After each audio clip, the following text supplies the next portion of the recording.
Hai semua, salah satu jenis uang adalah uang kertas, dan uang jenis ini memiliki nilai nominal dan nilai tukar yang tinggi.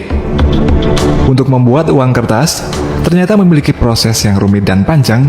Hal ini bertujuan agar uang kertas memiliki ketahanan serta tidak mudah dipalsukan. Uang kertas pertama diciptakan di Cina tahun 960 sampai 1279 Masehi pada pemerintahan Kaisar Zhenzong yang bernama Jiaozi. Uang kertas ini dapat ditukar dengan uang berbasis koin dan dapat ditukar antar individu. Sementara itu, praktek penggunaan uang kertas baru mulai populer di Eropa pada abad ke-17 dan terus berkembang hingga sampai saat ini. Untuk di Indonesia sendiri, lembaga yang berhak mencetak uang adalah Bank Indonesia, melalui Perusahaan Umum Percetakan Uang Republik Indonesia atau PERURI. Dan meski bisa mencetak uang, negara tidak bisa sembarangan mencetak uang sebanyak-banyaknya. Hal ini dikarenakan, jika suatu negara mencetak uang dalam jumlah banyak, hal tersebut malah akan memiliki dampak negatif bagi negara tersebut. Jika uang dicetak terlalu banyak, nilai uang akan turun, serta dengan banyaknya uang yang beredar di pasar, maka akan membuat harga barang semakin naik. Selain itu, untuk mencetak uang ini juga membutuhkan biaya yang sangat mahal.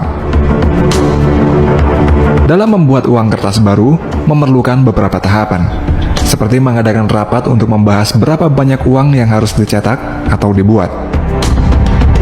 Setelah menentukan jumlah uang kertas yang akan dibuat, kemudian proses pembuatan uang mulai dikerjakan.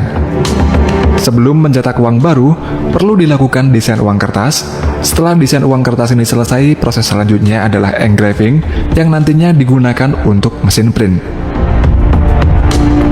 Untuk saat ini, proses engraving ini dapat dilakukan dengan menggunakan bantuan komputer. Namun pada zaman dulu, proses ini dilakukan secara konvensional, yaitu plat besi diukir menggunakan alat ukir oleh seorang engraver. Proses engraving ini sangat sulit, karena harus mengukir desain uang kertas baru secara terbalik menggunakan berbagai macam alat ukir konvensional. Untuk mengukir desain pada plat besi, seorang engraver menggunakan alat kaca pembesar, karena pengukiran tersebut harus diukir dengan sangat detail dan dalam ukuran yang sangat kecil. Hal yang paling sulit dalam engraving ini adalah saat mengukir kepala seseorang yang dapat memakan waktu hingga 8 bulan lamanya. Alasan mengapa uang kertas kebanyakan ada gambar kepala seseorang dikarenakan faktor keamanan. Gambar kepala pada uang kertas dibuat dengan detail-detail khusus yang sangat kecil ukurannya, sehingga susah untuk ditiru. Bahkan jika seseorang meniru pun, maka akan langsung ketahuan. Setelah engraving selesai, ukiran tersebut kemudian diberi plat plastik khusus, lalu plat plastik ini disatukan dengan plat plastik lainnya. Selanjutnya disemprot dengan lapisan perak tipis, dan kemudian dimasukkan ke dalam wadah yang berisi cairan nikel. Setelah berjam-jam, nikel akan menempel pada plat plastik tersebut. Nikel yang menempel pada plat plastik ini kemudian diambil dan plat plastik akan dihancurkan. Lembaran nikel inilah yang nantinya akan digunakan untuk mencetak uang kertas baru. Setelah itu, lembaran ini dilapisi dengan krom agar mengeras dan kemudian dibentuk sesuai dengan standar pada mesin printing press. Jika di Amerika, plat untuk mencetak uang kertas ini dapat mencetak sebanyak 32 juta US dollar sebelum plat tersebut rusak, sehingga dibutuhkan banyak plat cetak yang banyak dalam proses pembuatan uang kertas baru.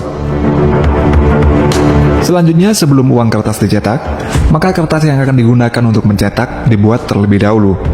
Salah satu bahan baku dalam membuat uang kertas adalah kapas yang berkualitas tinggi. Setelah diproses hingga menjadi bubur, nantinya akan menjadi gulungan kertas yang diberi tambahan material lagi. Sehingga lembaran-lembaran kertas ini akan berbeda dengan kertas pada umumnya, dan proses tersebut dirahasiakan. Untuk di beberapa negara, uang kertasnya menggunakan kertas polimer yang terbuat dari film plastik transparan. Uang kertas polimer ini memiliki ketahanan yang lebih tinggi, namun tidak tahan terhadap panas. Kemudian setelah kertas jadi, maka akan diberi fitur pengaman. Salah satunya adalah security thread atau benang pengaman. Benang ini berfungsi sebagai penanda uang asli sehingga tidak akan mudah ditiru atau dipalsukan. Security thread ini terlihat seperti dianyam pada uang kertas dan memiliki posisi vertikal serta terbuat dari plastik khusus. Plastik untuk benang pengaman ini memiliki panjang yang bervariasi. Pada plastik tersebut, terdapat angka dan huruf yang kemudian dimasukkan ke dalam kertas menggunakan tekanan dan juga panas. Selain benang pengaman, juga terdapat watermark, yaitu pola atau gambar yang muncul pada uang kertas dan dapat dilihat dengan pencahayaan tertentu. Dan proses memasukkan watermark ke uang kertas yang sebenarnya sangat dijaga ketat dan dirahasiakan. Sebelum siap diprinting atau dicetak, gulungan kertas akan diinspeksi terlebih dahulu. Setelah itu, gulungan kertas akan dipotong menjadi lembaran. Lembaran kertas yang lolos inspeksi akan ditumpuk menjadi satu bagian, di mana tiap tumpuk lembaran kertas berisi sekitar 20.000 lembar kertas. Dan kemudian tumpukan kertas itu akan dikirim ke tempat percetakan.